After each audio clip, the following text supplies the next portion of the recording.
the Met, or Metropolitan Theater. For a very long time, it housed the show Vilma, which is one of the shows known to have used it. It was built on 1931 and was designed by architect Juan Arellano, one of the famous national artists in the Philippines in the field of architecture. It is considered a heritage site of the country. It is also a heritage site. You have so many sculptures and so many, the architectural design is noteworthy, and no doubt it's one of our cultural treasures. Preserve it. You have to allow for its appreciation, not just by the now, but even the future. Because of its structure, facilities, and design, it is said to be an example of an Art Deco and was given the title Grand Dame of Manila, becoming the center of festivities and performing arts in the country. But in the time of the former President Marcos, the ownership of the theater was transferred to Metro Manila Commission that was at that time headed by the First Lady Imelda Marcos. Ang ginawa naman ng First Lady, kasi nga marami siya mga projects, umutang 20 million pesos sa GSIS. Kaya ang ginawa ng GSIS, pinupos at yung titulo na ilipat sa GSIS. And because of the controversy as to who's supposed to own and manage the theater, in 1996, the court ordered the temporary closure of the theater until the argument of its ownership is resolved. This is the Met now, dirty, stinking, and just being passed by smoky vehicles and slept by beggars with no permanent homes. It was more than a decade already since the theater stopped its operation. Because of this, the structure began to deteriorate through time. You don't have the maintenance at meron yung awayan kung sino may-ari at hindi na napagpatuloy talaga kung anong intensyon nung panahon na ito ay nagawa. Then you will have that kind of problem. It's not being operated, walang tao sa loob. Talagang masisira yun kahit na walang nambobomba. Our group found out that last January 2004, an agreement was made between GSIS, NCCA, and Manila City Hall to restore Met.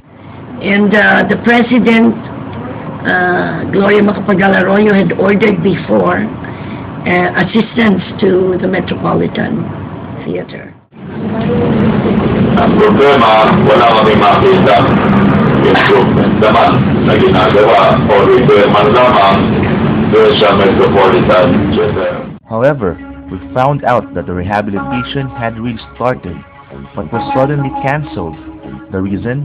Just a simple misunderstanding. The said misunderstanding began when a news article was released wherein a commissioner from NCCA commented that it's a strange contract that the City of Manila was given to the task of implementation when their reputation in conservation is bad. Bad. So, pinikap ng Manila na parang negative publicity na galit. So, parang kung ayaw nyo, iwag. So, yun na lang yung tema. Architect Bautista also added that he had two theories why the rehabilitation of Met was cancelled. The first one, the reputation of Mayor Atienza. The reputation of Lito Atienza,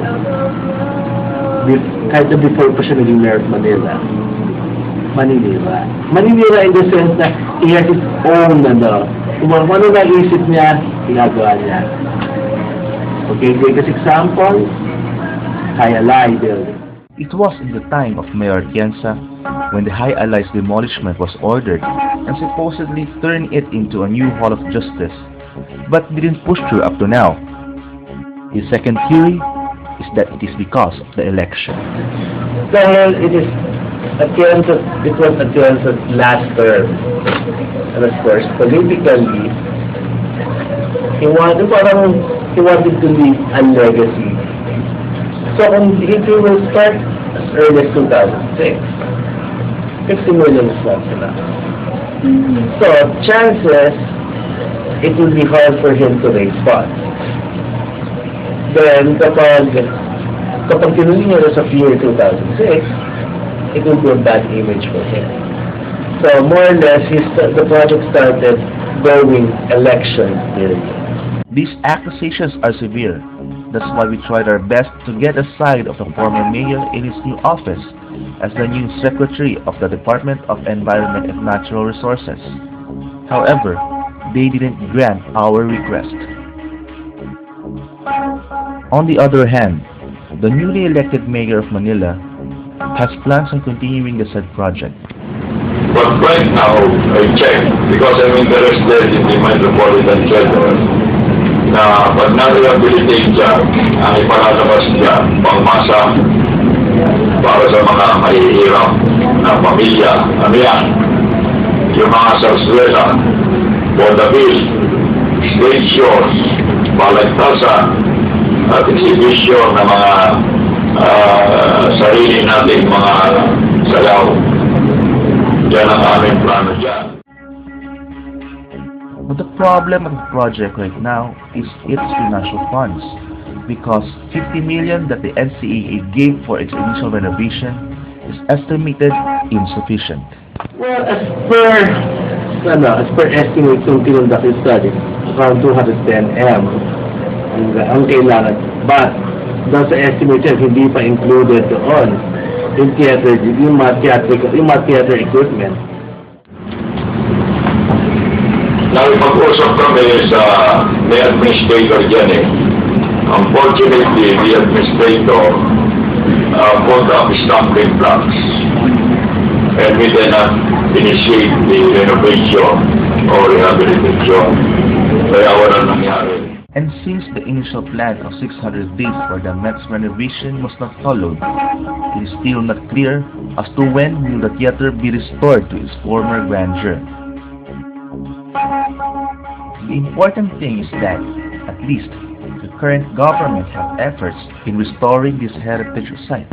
And we hope that some section can be renovated immediately to allow some kind of activities to occur by December for the Christmas season. Does our government really work this way? They made promises and break it.